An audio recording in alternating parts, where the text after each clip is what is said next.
মায়ামিতে আজ বিশ্বকাপের এক অদ্ভুত সমীকরণ। একপাশে ইতিহাসের সবচেয়ে বড় মঞ্চে অভ্যস্ত মেসির আর্জেন্টিনা, অন্য পাশে প্রথম বিশ্বকাপে নকআউটে ওঠা কেপ ভার্দে।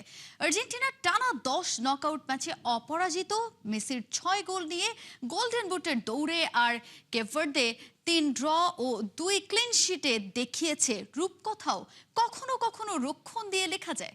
হার্ড রক স্টেডিয়ামের ম্যাচ নিয়ে থাকছে জুবায়ের নূরের প্রিভিউ রিপোর্ট।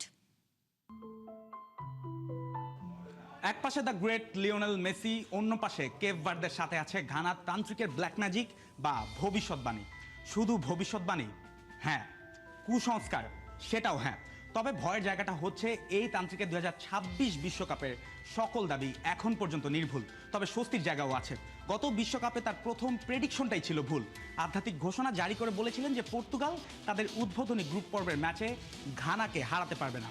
সেই ম্যাচেই পর্তুগাল ঘানাকে 3-2 গোলে হারিয়ে দেয়, অর্থাৎ ঝড়ে বক পড়ে ফকিরের কেরামতি বাড়ে। শনিবার ভোর 4টায় কেপ ভার্দের বিপক্ষে সেটাই প্রমাণ করতে নামছে আলবিসেলেস্তেরা যে বিশ্ব চ্যাম্পিয়নরা কোনো কুসংস্কারে বিশ্বাসী না, মেসিরা মাঠের খেলায় বিশ্বাসী। বিশ্বকাপের নকআউটে আর্জেন্টিনার শেষ 13 ম্যাচের 7টি গড়িয়েছে অতিরিক্ত সময়। মানে নীল সাদা জার্সি যতই ইতিহাসের ভার বহন করুক, এই মঞ্চে তাদের পথ কখনো সরল রেখা নয়, কখনো পেনাল্টি, কখনো শ্বাসরুদ্ধকর শেষ মিনিট, কখনো মেসির পায়ে অলৌকিকতা। আর এবার সেই নীল জার্সির সামনে এমন এক প্রতিপক্ষ যাদের বিশ্বকাপ ইতিহাস মাত্র 3 ম্যাচের, কিন্তু সেই 3 ম্যাচেই তারা হারতে শেখেনি। কাগজে কলমে এই লড়াই অসম। অপটা সুপার কম্পিউটারও বলছে আর্জেন্টিনার জয়ের সম্ভাবনা 81%, কিন্তু নকআউট ফুটবল ক্যালকুলেটরের খেলা নয়। আর কেপ ভার্দে ঠিক সেই জায়গাতেই বিপজ্জনক। তারা ম্যাচ জিততে না পারলেও ম্যাচ বাঁচাতে জানে। স্পেনকে গোল শূন্য আটকে দেয়া, উরুগুয়ের সঙ্গে 2-2 ড্র, সৌদি আরবের বিপক্ষে আরেকটি ক্লিন শিট। ব্লু শার্কসের গল্প আক্রমণের নয়, প্রতিরোধের। নকআউটে ওঠা 32 দলের মধ্যে তারা সবচেয়ে কম গোল করা দলগুলোর একটি। 40 পেরোনো গোলরক্ষক ভজিনিয়া বিশ্বকাপে একাধিক ক্লিন শিট রেখে পিটার শিল্টন ও দিনো জফের বিরল ক্লাবে ঢুকে গেছেন। আর্জেন্টিনার জন্য তাই ম্যাচের আসল চ্যালেঞ্জ শুধু গোল করা নয়, ধৈর্য হারানো থেকে নিজেদের বাঁচিয়ে রাখা। আর্জেন্টিনা এই টুর্নামেন্টে এখনো পর্যন্ত নিখুঁত। গ্রুপ পর্বে 3 ম্যাচে 3 জয়, কিন্তু গোলের ছবিতে সবচেয়ে বড় রং লিওনেল মেসির। দলের 8 গোলের 6টি এসেছে তার পা থেকে, অর্থাৎ 75%। বয়স 39 হলেও আর্জেন্টিনার আক্রমণের কম্পাস এখনো তার বাপা। জর্ডানের বিপক্ষে বেঞ্চ থেকে নেমেও কাঁপিয়েছেন জাল। টুর্নামেন্টে কিলিয়ান এমবাপ্পের সঙ্গে গোলের দৌড়ে কাঁধে কাঁধ রেখে চলছেন এই মহাতারকা। তবে স্কালোনির ভাবনা এখানেই, মেসি যদি আলো হন, সেই আলো ধরে রাখতে বাকিদেরও ছায়া থেকে বেরিয়ে আসতে হবে। লৌতারো মার্টিনেজের রান, হুলিয়ান আলভারেজের প্রেসিং, এনজোর বক্সে ঢোকা, ম্যাকঅ্যালিস্টার ও ডি পলের ভারসাম্য, সব মিলিয়েই আর্জেন্টিনাকে শুধু মেসি নির্ভর দল থেকে চ্যাম্পিয়ন দল করে তোলে। রোমেরো ফিরলে রক্ষণে আগ্রাসন বাড়বে। লিসান্দ্রো মলিনাদের সঙ্গে আর্জেন্টিনা আবার উচ্চ প্রেস ও দ্রুত রিকভারির পথে হাঁটতে পারে। হেড টু হেডে আর্জেন্টিনা কেপ ভার্দের দেখা এবারই প্রথম। তবে বিশ্বকাপে আফ্রিকান দলের বিপক্ষে শেষ 7 ম্যাচেই জিতেছে আর্জেন্টিনা। ইতিহাস বলছে আর্জেন্টিনা, রূপকথা বলছে কেপ ভার্দে। মায়ামিতে তাই এবার দেখা যাবে মেসির মুকুট রক্ষার যাত্রা এগোয় নাকি ব্লু শার্কসের রক্ষণ বিশ্বকাপের সবচেয়ে বড় ঢেউ তোলে। জুবায়ের নূর, 71। বিশ্বকাপের আগেই জানিয়েছিলেন মেসির পেনাল্টি ঠেকানোর স্বপ্ন। তখন কে কেউ বিশ্বাস করেছিল বিশ্বকাপে আর্জেন্টিনা হবে কেপ ভার্দের প্রতিপক্ষ? নকআউট পর্বে সেটাই সত্যি হয়েছে। এবার নিজের স্বপ্নটা পূরণ করতে চান কেপ ভার্দে গোলরক্ষক, হারাতে চান নিজের আইডল মেসি আর মেসির দেশ আর্জেন্টিনাকে। নাহিন বিন জেসিমের রিপোর্ট।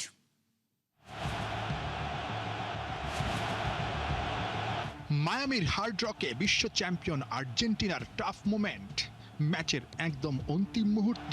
একদিকে মেসির পায়ে তাকিয়ে পুরো ফুটবল বিশ্ব, অন্যদিকে ভজিনিয়ার বুকে চরম যত্নে পুষে থাকা পাহাড়ের চেয়ে বিশাল এক স্বপ্ন। অঘটন নাকি মেসির গোল? অবশেষে সেই পেনাল্টি শুট। চোখের পলকেই ভজিনিয়া সত্যি করলেন সেই স্বপ্নটাকে। 1-0 গোলে আর্জেন্টিনাকে হারিয়ে কেপ ভার্দে ইতিহাস লিখল, আর ভজিনিয়া সেই ইতিহাসের নায়ক বনে গেল। ভাবা যায়? কি ভাবছেন? আবোল তাবোল কিছু দেখছেন না, এই কঠিন স্বপ্নটাকেই বাস্তবে রূপ দিতে মরিয়া কেপ ভার্দের গোলরক্ষক ভজিনিয়া। বিশ্বকাপ শুরুর আগে এমন একটা মুহূর্তের স্বপ্নের কথাই ভজিনিয়া একটা ইন্টারভিউতে বলেছিলেন।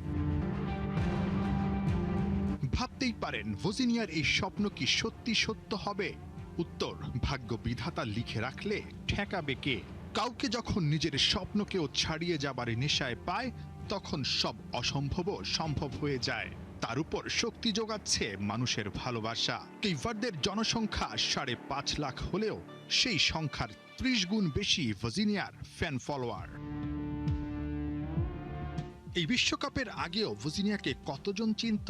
স্পেনের বিপক্ষে 7টা সেভ করে আটকে দেন সাবেক বিশ্ব চ্যাম্পিয়নদের। সেদিন এই গোলরক্ষক নিজেকে চিনিয়েছেন, তার দেশ কেইভারদেকে নতুন করে সামনে এনেছেন। উরুগুয়ের বিপক্ষে 2-1 গোলে পিছিয়ে পড়েও উঠে দাঁড়ানো, 2-2 গোলের ড্র, তারপর সৌদি আরবের বিপক্ষে ক্লিন শিট। সেই ছোট্ট দ্বীপ রাষ্ট্রটা এবার বড় দেশ আর্জেন্টিনার সামনে। কিন্তু ভজিনিয়ার একটা কথা আপনাকে অন্যভাবে ভাবতে বাধ্য করবে। ভিন্ন কিছুর ইঙ্গিত কি দিচ্ছে? ভজিনিয়া বলেছেন, আমরা ছোট কিন্তু আমাদের হৃদয়টা বড়, আমরা লড়াকু। সেই লড়াকু কেইভারদে, সেই লড়াকু ভজিনিয়া কি চমকে দিবে কোটি হৃদয়ের উন্মাদনার উৎস আর্জেন্টিনাকে? বিশ্ব ফুটবলের বিস্ময় লিওনেল মেসিকে শেষ চালটা কে দেবে? হার্ড রকের সবুজ গালিচাতে কঠিন একটা লড়াই বোধহয় অপেক্ষা করছে। নাহিয়ান বিন জসিম, ৭১। দল বদলাননি তিনি, এখনো বিশ্বকাপে তার সমর্থন আর্জেন্টিনার পক্ষে। তবে ব্রাজিলের ম্যাচও মিস করেননি। একই ম্যাচের 2টি টিকিট পেয়েছিলেন আর নেইমারের অটোগ্রাফ করা জার্সি গায়ে চাপিয়েই কি উপভোগ করেছিলেন গ্যালারির রোমাঞ্চ। ফুটবল নিয়ে নিজের আবেগ, প্রিয় দল এবং বিশ্বকাপের সেই বিশেষ অভিজ্ঞতার গল্প শোনালেন বাংলাদেশের ক্রিকেটের বিশ্ব তারকা সাকিব আল হাসান। যুক্তরাষ্ট্রের ডালাস থেকে শুনেছেন সেই গল্প অর্ণব বাপি।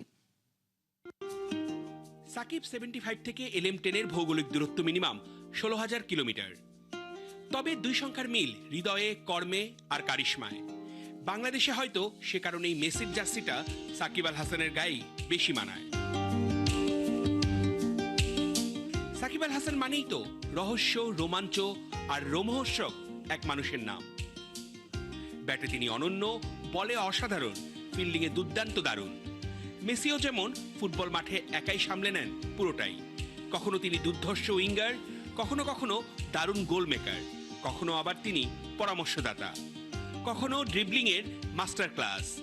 এবার সাকিবের সাথেই কথা হলো, জানালেন এবারের বিশ্বকাপে এক ম্যাচেই 2টো টিকিট পাওয়ার ঘটনা। শোনালেন নেইমারের সাইন করা জার্সি পাওয়ার গল্প। যে আপনি ব্রাজিলের জার্সি পরে সাইন করা সেই ম্যাচটা উপভোগ করলেন, আসলে সেদিন কি সত্যি সত্যি ব্রাজিলকে হারাতে গিয়েছিলেন? না না, ওরকম কিছু না। আসলে যেহেতু নিউ ইয়র্কেই ছিল খেলাটা, আর বেশ মজারভাবে আসলে 2টা টিকিট পেয়ে যাই। একটা তো রবিন মিয়া, যাকে মোটামুটি সবাই চিনে, তো উনি আমাকে একটা টিকিট দেয় ম্যাচের দিনই, বলে যে ভাই একটা টিকিট ম্যানেজ করা গেছে, আপনি আসবেন কিনা? আমি বললাম হ্যাঁ, কেন আসবো না। আর উনি ব্রাজিলের জার্সিটা দেয়, তো সেটা তখনই পরা।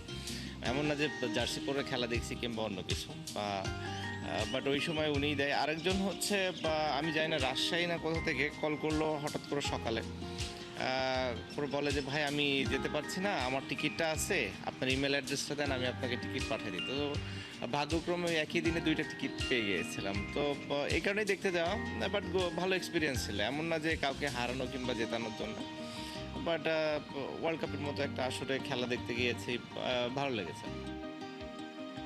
মেসির মতো সাকিবও লক্ষ্যে অটুট, দল আর ভোল কোনোটাই বদলাতে নারাজ তিনি। নেক্সট ম্যাচগুলো মেসির দারুণ শুরু, কারণ আপনার একটা স্টেটমেন্ট কিন্তু এখনো বাংলাদেশের মেসি ভক্তদের মধ্যে ছড়িয়ে আছে। চাঁদে যেতে চাইলে আপনি কার সঙ্গে যেতে চান? আপনি কিন্তু উত্তরটা দিয়েছিলেন মেসির সঙ্গে। হ্যাঁ, এরকম একটা শোতে আপনি বলেছিলেন। আপনি মন থেকে সাপোর্টটা কাকে করছেন? অবশ্যই আর্জেন্টিনাকে সাপোর্ট করছি, যদিও অনেকগুলো দেশই আছে যারা ভালো পারফর্ম করছে, বাট তখন মোটামুটি একটু ধারণা করা যেতে পারে যে কারা ভালো করতে পারে। বাট স্বাভাবিকভাবে আর্জেন্টিনা সাপোর্ট করছে না। মানে আর্জেন্টিনাই হচ্ছে আপনার পছন্দের দল এবং আর্জেন্টিনাকে সাপোর্ট করছেন? সবসময় ছিল, এটা তো আসলে নতুন করে আসলে বলার কিছু না, এটা সবসময় ছিল। দল তো মানুষ চেঞ্জ করে না সচরাচর। অফকোর্স, আপনি তো একদমই না।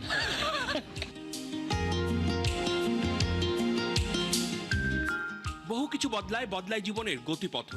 তবুও সাকিব আর মেসিরা থাকেন অম্লান।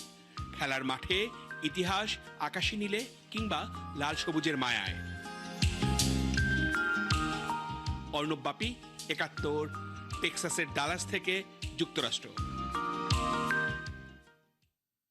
আর্জেন্টিনা ও ব্রাজিলেও হয়তো এত উন্মাদনা কিংবা পাগলামি হয় না যতটা মেসি নেইমারদের নিয়ে এই বাংলাদেশে দেখা যায়।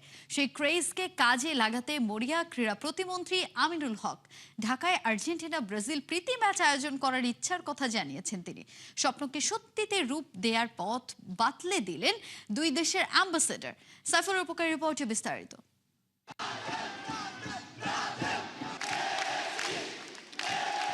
যুক্তরাষ্ট্রের কোনো শহর নয়, রিও, সাও পাউলো কিংবা বুয়েন্স আইরেসও নয়, কয়েক হাজার মাইল দূরের বাংলাদেশ, যেখানে আর্জেন্টিনা, ব্রাজিল, নেইমার, মেসিকে নিয়ে গলা ফাটায় কোটি কোটি ভক্ত।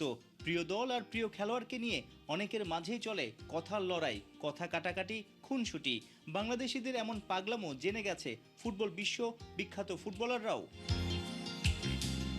দূর থেকে আর কত, এই দেশে এই পাগলা ভক্তদের সামনে আর্জেন্টিনা ব্রাজিলের ম্যাচ হলে কেমন হয়?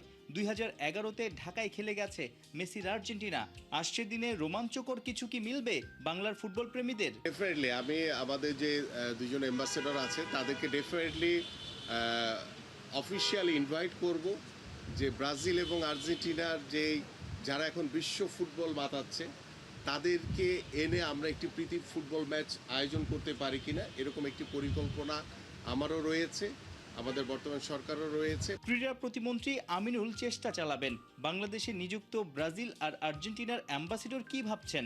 হেভিওয়েট বিখ্যাত দুই দলকে বাংলাদেশে আনার কোনো উপায় আছে?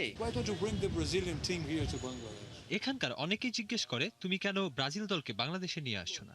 বিষয়টা আসলে অসম্ভব নয়, তবে কঠিন, কারণ ব্রাজিলিয়ান ফুটবলাররা বিশ্বের নানান দেশের লিগে খেলে। সবাইকে একসাথে করাটাও কঠিন চ্যালেঞ্জ। পাশাপাশি অনেক টাকার বিষয়ও আছে, কয়েক মিলিয়ন খরচা হতে পারে। Bangladesh football federation Argentina football দলকে আনার বিষয়ে দুই দেশের সরকারের হাতে কিছুই নেই। এটা দুই দেশের ফুটবল ফেডারেশনের সঙ্গে যোগাযোগ করতে হবে। দুই দেশের ফুটবল ফেডারেশন এবং ফিফা যদি সম্মতি প্রকাশ করে, তখন দুই দেশের সরকার তাদের আনা নেওয়ার ব্যাপারে সহযোগিতা করতে পারবে। আর্জেন্টিনা ব্রাজিল দল বাংলাদেশে আসবে কিনা সেটা সময়ই বলে দেবে।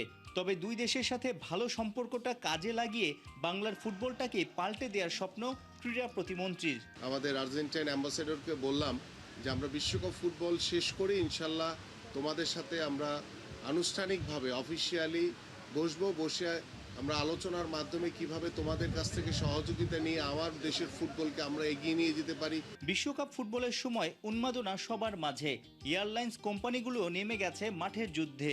শুক্রবার শুরু হয়েছে 16 দল নিয়ে 2 দিনের এয়ারলাইন্স ফুটবল চ্যাম্পিয়নশিপ। এই টুর্নামেন্ট উদ্বোধন করতে এসে নিজের ঘরের মজার এক তথ্যই দিলেন ক্রীড়া প্রতিমন্ত্রী।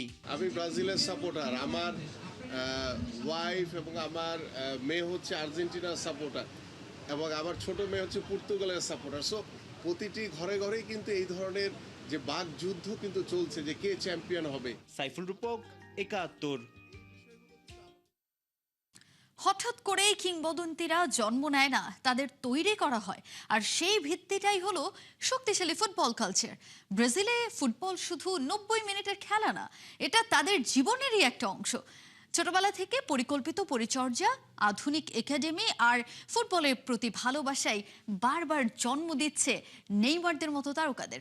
সান্তোস ফুটবল একাডেমির অফিসিয়াল স্টোর ঘুরে সেই গল্পটাই জানাচ্ছেন সহকর্মী হাসান সজীব। ও বলতেছে এইটা নেইমারের সিগনেচার করা, এটা জার্সি সান্তোসের। এই মুহূর্তে দাঁড়িয়ে আছি সান্তোস ফুটবল ক্লাবের ঠিক তাদের অফিসিয়াল স্টোরের সামনে। একটা দেশ ফুটবল নিয়ে কতটা সিরিয়াস সেটা বোঝা যায় তাদের একটা অফিসিয়াল স্টোর দেখলে।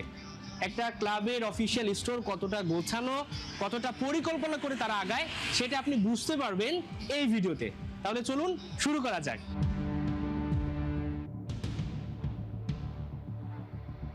আমাদের বাংলাদেশে যে জিনিসটা সবচেয়ে বেশি আফসোস হয়, একটা ন্যাশনাল টিমের কোনো অফিসিয়াল স্টোর নাই।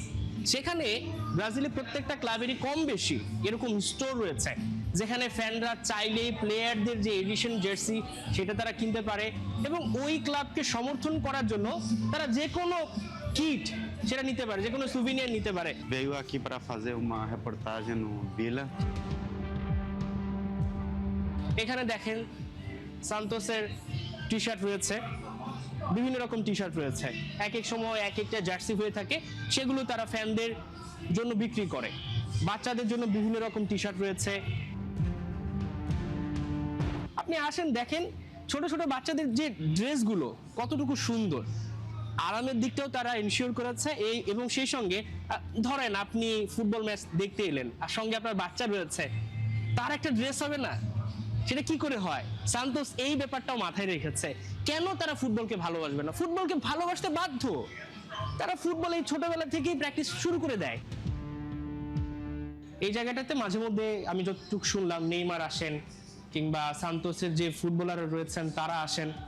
আমি যদি একটু ঘুরে ঘুরে দেখাই, দেখেন আপনার যা পছন্দ, মানে আপনি হয়তো ওরা এই ব্যাপারটাও মাথায় রেখেছে, ওয়েদার একটা ফ্যাক্ট, কখনো বৃষ্টি, কখনো গরম, কখনো ঠান্ডা, সেই অনুযায়ী পোশাকগুলো তৈরি করে রাখা হয়েছে।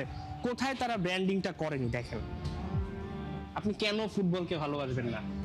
খাওয়ার সময় ফুটবল, ঘুমানোর সময় ফুটবল, সব। আমি এই যে একটু যদি এখানে দেখাই, যে এখানে মনে হয় এগুলো পিলো খুব সম্ভবত, রাইট? সো আপনি দেখেন যেটা বলছিলাম, আপনি কফি খাবেন, কফির মগে ফুটবল। আপনি সোফাতে একটু আরামায়েশ করবেন, সেখানেও সান্তোস। মানে ঘুম থেকে ওঠা থেকে শুরু করে ঘুমানো যাওয়া পর্যন্ত প্রায় প্রত্যেকটা জিনিসই তারা সেই ফুটবলের কালচারটাকে লালন পালন করে। আসেন আপনাদেরকে এদিকে আরো দেখাই।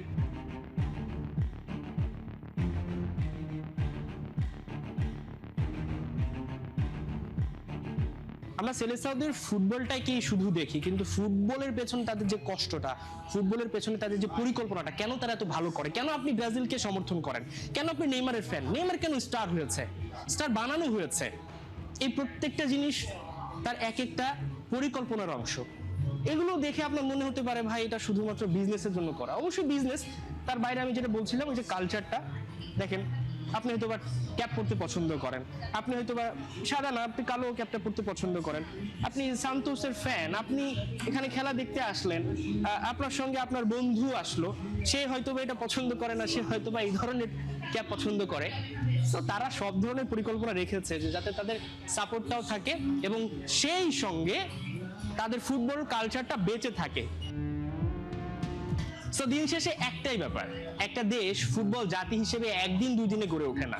যুগের পর যুগ তাদেরকে অনেক বাধা পেরোতে হয়, অনেক পরিকল্পনা করতে হয়, প্ল্যান এ বি সি এভাবে আগাতে হয়।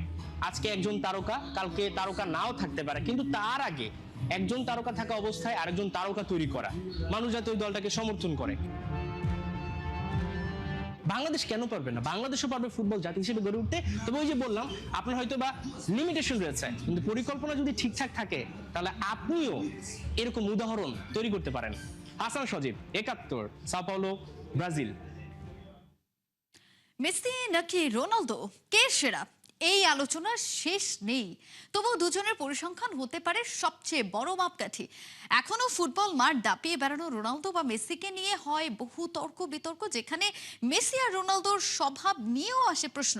CR7-এর ক্লাব সতীর্থ লুই সাহা এখানে এক ইন্টারেস্টিং বিশ্লেষণ দাঁড় করিয়েছেন। সেই বিশ্লেষণের বিস্তারিত থাকছে মঈন হাসানের রিপোর্টে।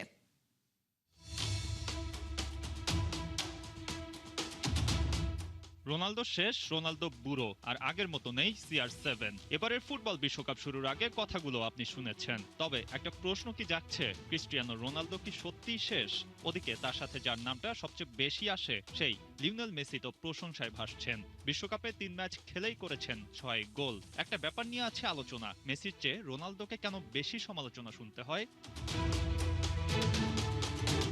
বিশ্বকাপে এখন পর্যন্ত 3 গোল করেছেন রোনালদো। সবশেষ ম্যাচে ক্রোয়েশিয়াকে হারিয়ে দল উঠে গেছে শেষ 16-তে। 41 বছর বয়সে রোনালদো যা করছেন, মেসি 39 বছর বয়সে যেন আরেকটু বেশি করছেন। কিন্তু লোকে কেন রোনালদোকে সমালোচনায় উপরে রাখে? এ ব্যাপারে আলাপ তুলেছেন CR7-এর সাবেক Manchester United teammate Louis Saha.